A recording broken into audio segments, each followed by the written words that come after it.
안녕하세요. 오늘은 김철수 씨의 명예퇴직 이야기와 그 이후의 삶에 대해 이야기해 보겠습니다. 김철수 씨는 30년 넘게 한 대형 제조업체인 대한전기에서 충실히 일하며 가정을 꾸렸습니다. 그러나 경기 침체로 인해 회사는 구조조정을 단행했고 결국 55세에 철수 씨는 명예퇴직을 선택하게 되었습니다. 명예퇴직 권유를 받았을 때 철수 씨의 마음은 무겁고 혼란스러웠습니다. 오랜 세월 동안 한 회사에서 성실히 일해왔던 그는 충격을 받을 수밖에 없었습니다. 가족을 책임져야 한다는 압박감과 자신이 더 이상 필요 없다는 생각에 자존심이 상했습니다. 철수 씨는 명예퇴직금으로 약 1억 원을 받았습니다. 그는 이 돈으로 생활을 유지하려 했지만 예상치 못한 지출들이 계속해서 발생했습니다. 주택대출금을 상환하는데 약 5천만 원을 사용했고 나머지 5천만 원은 생활비로 사용했습니다. 자녀의 학비와 생활비도 만만치 않았습니다. 결국 철수 씨는 명예퇴직 후 몇 달 만에 모든 퇴직금을 다 써버리게 되었습니다. 퇴직금을 모두 쓰고 난 후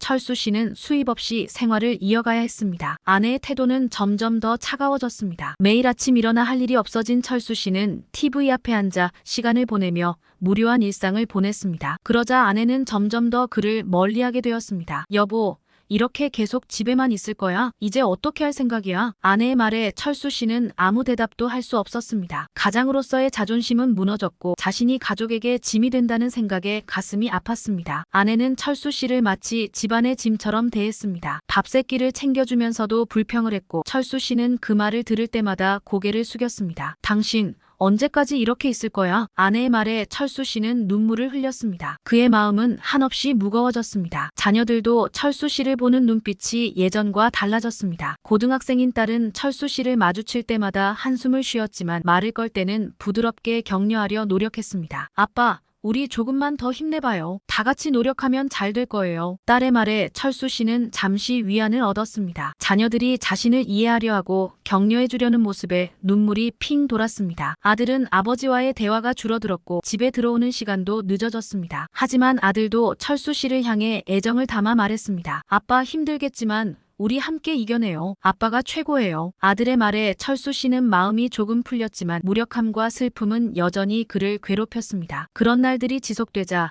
철수 씨는 점점 우울증에 빠져들었습니다. 매일 반복되는 냉대는 그의 정신을 점점 갉아먹었고 결국 그는 심각한 우울증을 겪게 되었습니다. 철수 씨는 밤마다 잠을 이루지 못하고 식사도 제대로 하지 못했습니다. 몸은 점점 약해졌고 정신적으로도 무너져 내렸습니다. 우울증으로 인해 병원을 찾게 된 철수 씨는 정신과 진단을 받았습니다. 의사는 그에게 약물 치료와 상담 치료가 필요하다고 했습니다. 그러나 의료비 부담은 철수 씨에게 또 다른 큰 짐이 되었습니다. 이미 경제적으로 어려운 상황에서 추가적인 병원비는 그에게 큰 부담으로 다가왔습니다. 철수 씨는 병원비와 가족의 생계를 위해 자녀들의 학비를 위해 일자리를 찾으려고 부단히 노력했습니다. 그는 매일같이 신문과 인터넷을 통해 구직 정보를 찾아보았고 여러 군데에 이력서를 제출했습니다. 하지만 나이가 많고 기존의 경력과는 다른 새로운 일자리를 찾기가 쉽지 않았습니다. 면접을 보러 갈 때마다 연세가 좀 많으시네요. 경험이 부족합니다 등의 이유로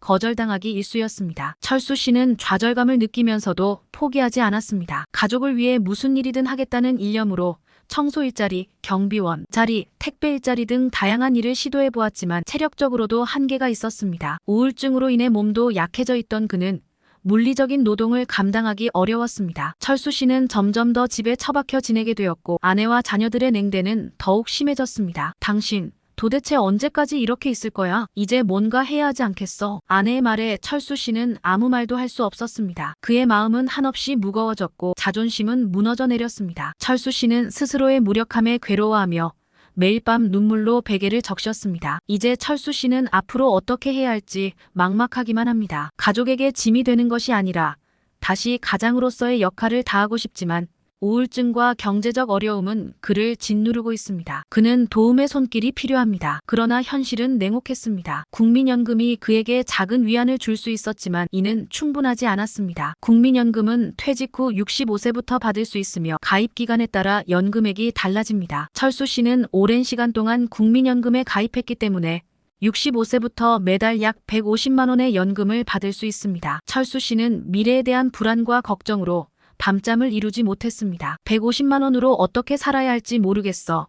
철수 씨는 혼자 중얼거리며 깊은 한숨을 내쉬었습니다. 연금이 시작되더라도 생활비와 의료비를 감당하기에는 충분하지 않습니다. 그는 평생 일해야 한다는 절망감과 좌절감에 휩싸였습니다. 철수 씨는 국민연금이 시작되기 전까지 어떻게든 버텨야 했습니다. 하루하루가 힘들었지만 가족을 위해 다시 일어설 수밖에 없었습니다. 하지만 현실은 냉혹했습니다. 철수 씨는 계속해서 일자리를 찾으며 힘든 나날을 보내고 있었습니다. 국민연금을 10년 뒤에 받을 수 있을지도 불안했고 그 금액이 그때의 생활을 유지하기에도 부족하다는 사실이 철수 씨를 더욱 절망에 빠뜨렸습니다. 우리 주변의 명퇴한 남편들을 위해 작은 관심과 도움이 필요합니다. 그들이 겪는 어려움을 이해하고 지원하는 것이 중요합니다. 철수 씨와 같은 상황에 처한 이들이 더 이상 안타까운 노후를 보내지 않도록 사회적 지원과 관심이 절실합니다. 철수 씨의 사례를 통해 명퇴나 퇴직을 앞둔 분들은 노후를 미리 준비하는 것이 얼마나 중요한지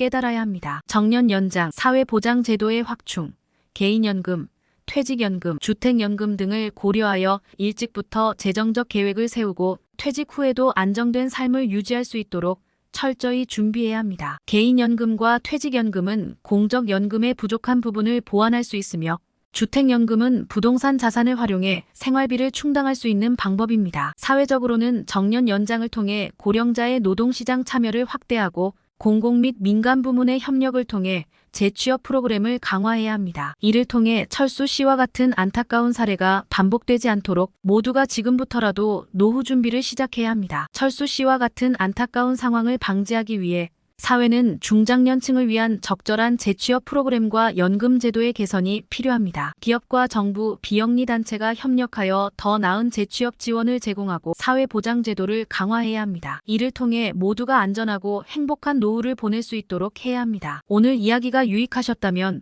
구독과 좋아요 부탁드립니다. 다음 영상에서 만나요.